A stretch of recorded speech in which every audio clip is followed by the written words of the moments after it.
Beim Höhentraining ist es immer gut, wenn wir uns Motive bzw. Tonverbindungen nehmen, die wir sehr gut im Ohr haben. Das können zum Beispiel Tonleitern sein.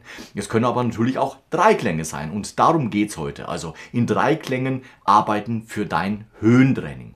Wir starten hier bei C2 und spielen dann immer C, E, G und dann oben eben das C3 als Spitzenton. Jetzt die ganze Übung einen Halbton höher, da sind wir dann bei Des und dann geht es weiter zu D und zu S. Also du siehst, wir arbeiten uns halbtonschrittweise nach oben. Los geht's. 1, 2, 3.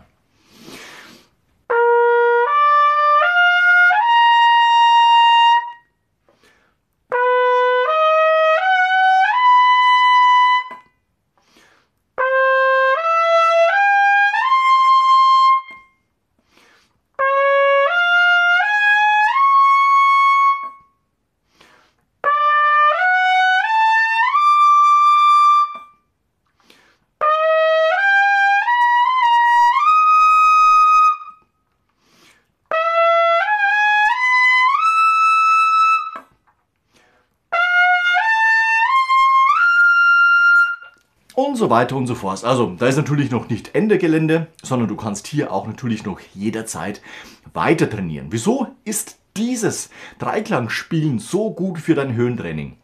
Man hört sehr gut vom dritten Ton, es wäre zum Beispiel bei C, jetzt der Einfachheit halber erzählt, C, E, G, also vom G zum C nach oben. G2 zu C3 zum Beispiel.